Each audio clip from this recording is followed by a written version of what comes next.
What's going on, everybody? K to the 2 here with PPL Division 1 Season 6 Week 5. This week we are going up against Ruby and his Cleveland Bros. Last time we played was back in PPL Division 2 Season 3. So my first PPL season, which was 2 seasons ago. Obviously. Okay, we're going to keep trucking on. So this week we're going up against him. His team, he has a Hoopa Unbound, and he has webs. He didn't bring the webs, but those two together, pretty scary. He has a Mega Aggron, pretty hard to break. Manaphy, hard to deal with because it's a Manaphy. Shit like that. Other than that, though, I felt like his team was pretty exploitable, mainly with fighting types. Mainly with fighting types that have good priority. Which Infernape does. So that's basically what I built around this week, as you're going to see. I'm going to go over the team really quick. If you guys want to know exactly what I brought, make sure to check down below.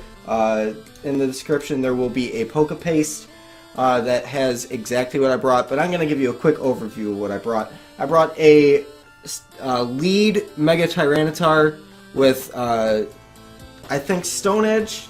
Yeah, Stone Edge, Superpower, Dragon Tail, and Stealth Rock. I wanted to make sure I got up rocks 100%, like, turn 1, no matter what.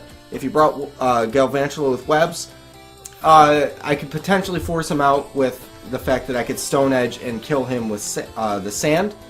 Or I could get up rocks as he switched out, which was my plan. He didn't bring Galvantula, which is cool. But the Dragon Tail is in case anything wanted to try to set up on me in front of me. Superpower is just doing a lot of damage, or not really a lot of damage. It's doing some damage to Mega Aggron, Porygon 2, and Rhydon that he has. So yeah, that's Mega T-Tar. Not really much to go over with that. Next up we have Alola Ninetales, which has Blizzard, Moonblast, Encore, and Aurora Veil. It was meant to be Snow Warning. It was misgen this game, unfortunately. I didn't check it close enough because Snow Cloak and Snow Warning are very, very similar looking abilities. So I definitely need to double check that more in the future. So Aurora Veil completely useless on Alola Ninetales this week. Not that I really think that I'll really need it. It's just Alola Ninetales being there is really good. His best ice resist is the Mega Aggron. And he has a Manaphy which doesn't want to take freeze dries and shit like that.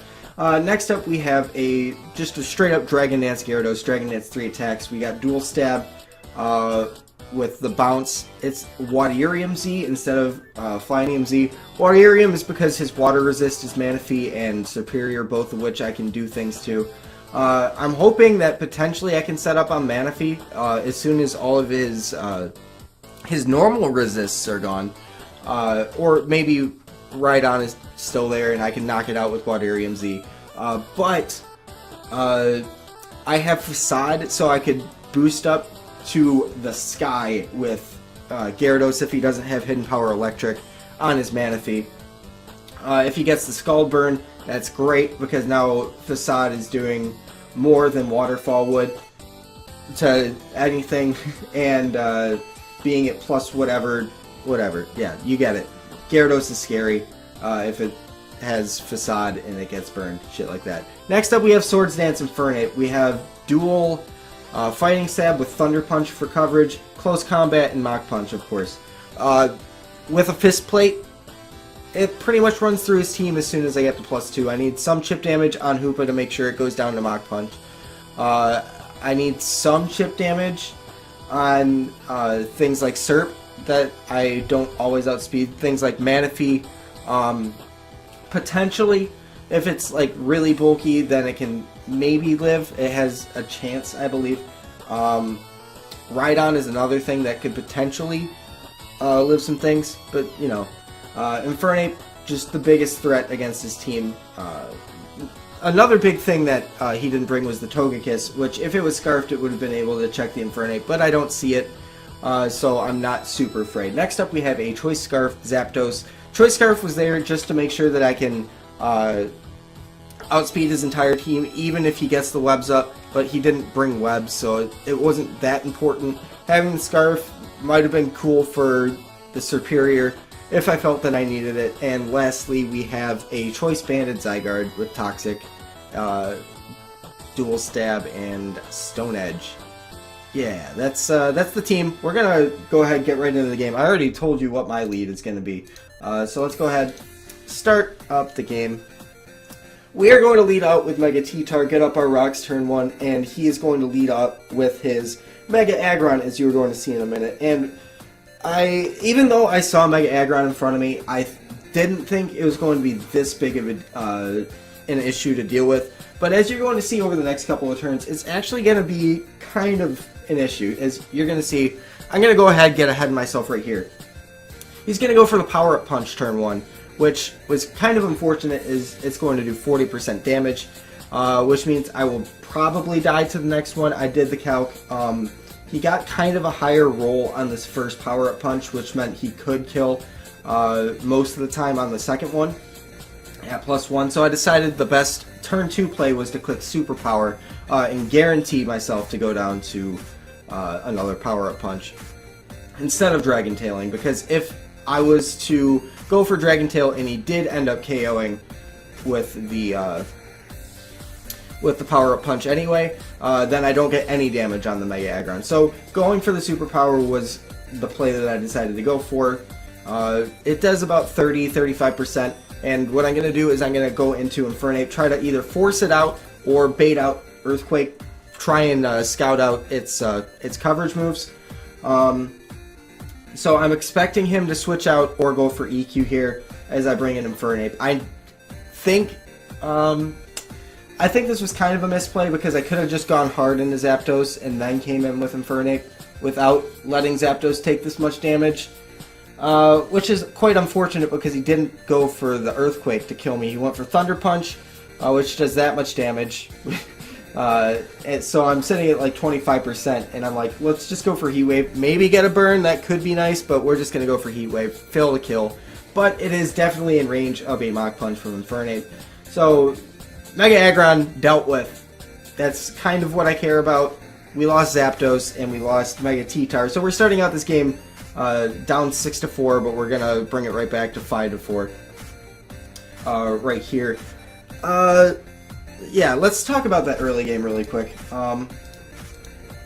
It was kind of awkward to play around that Mega Aggron right there. I lost Zapdos pretty much for almost no reason when I could have 2-hit KO'd the Aggron that was in front of me. But I think overall it ended up working out to my advantage because Zapdos wasn't super important for the rest of his team. Mainly because he didn't have the webs. So I didn't have to rely on it very much. He still had the Rhydon in the back for him, which I couldn't really take advantage of, so I think it was overall a good thing for my team to not let Rhydon in very often. So allowing myself to take the damage from Mega Aggron probably showed him that he could just kill me and claim a kill, so I could get off the damage on Mega Aggron that was necessary. If you don't follow me, like, you're probably smarter than I am, and you probably just think I'm an idiot, and you probably thought that already. We're just going to go ahead and continue with our commentary now. So he's going to bring in the Manaphy here, which I don't want to deal with. He's going to go for Scald no matter what. There's no other reason to bring in Manaphy than to go for Scald. If he wants to go for Tail Glow, that's great, because I have the Encore on this. And this is the part where I found out that I didn't have Snow Warning, and I'm like, this is going to be a problem. But Scald doesn't do over half. He doesn't get the burn, which is awesome. He's going to go into P2. I'm just going to fire off Moonblast because I felt that if he was going to go for something like Calm Mind or Tail Glow in front of Alola Ninetales to try and beat it, the Encore was my best play. So I'm going to just continually Moonblast this P2 down. And he's going to go for Toxic and Miss, which is pretty cool. It's nice. So I'm going to go for another Moonblast and force him to recover. If he doesn't recover, he's losing his P2 next turn. So he does go for it. I'm going to reveal the Encore. And on the following turn, I'm going to click Blizzard for a couple reasons. One, I don't think he's going to go back into Manaphy especially knowing he could potentially get 2 KO'd if I have Freeze Dry on Ninetales. He knows that I have Encore, so he can't set up and 2 KO me. Or he'd have to 2 KO me rather than killing me. And also, I felt that Superior was a pretty sneaky potential switch-in that he could go for, which is exactly what's going to happen. But we miss our Blizzard, which kind of sucks. If we had the Hail, this would be a dead Superior. But good news is, we lived this Leaf Storm, and I just decided to stay in here and be a man and be like, look, we missed the Blizzard, chances are we're going to hit this next one. What happens? We hit it. That was pretty crucial. We needed that. Or else I think that I needed to go into Banded Zygarde, click E-Speed, just to put it in range of Infernape Mach Punch, but then I probably just lost to this Hoopa at that point. I don't think there was anything I could have done in order to win this game. Just because P2 would have been left healthy and Gyarados wouldn't have been able to KO it. So right here, Hoopa comes in to revenge the Ninetales. I see that he's Scarfed, and right here I decide to go into Gyarados. And I believe at this point I was thinking, hey, it's completely just, it's GG at this point, because I can set up a Dragon Dance on this. I can live 2 Psyshocks, because he went for Psyshock and not Psychic. I could live 2, just because of the base power difference. I could set up a Dragon Dance, potentially set up a second one if he decided to stay in, which if he did that, I would have been able to knock out his P2 with Wadarium Z Waterfall. I could have potentially killed the Manaphy with Bounce, or Facade, depending. And if he decided to go hard into P2, which was the only thing that he could switch into, that was the thing that I could use to set up with my Infernape against. So I felt at this point it was basically checkmate. So as you're going to see, I'm going to Dragon Dance up as he switches into the Porygon. I'm going to go for the Hydro Vortex to put it into a range to where it's going to have to go for an attack against Infernape instead of recovering up or Toxicking or anything like that.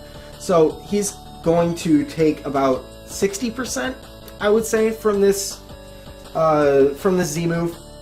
And because he's analytic, he's going to 100% be able to knock us out with the Thunderbolt that is ensuing. So we're going to put this P2 low, and we're going to bring in Infernape. We're going to be able to set up a Swords Dance, and the only way that we don't end up winning is if he gets a Paralysis on the Infernape, which would be pretty unfortunate. But everything is in range of +2 Infernape. Manaphy goes down at this point after 2 Rock Switch-ins. Hoopa goes down at this point 100% after 2 Rock Switch-ins to Mach Punch. P2 will end up going down no matter what, and Rhydon will go down to Close Combat no matter what. So that's going to actually be the game. Infernape picking up 5 kills here, and we are sitting at 5-0 plus 18 on the season. Ruby has decided to step away as a coach, so we will be seeing somebody else in his place for the week following, for week 6.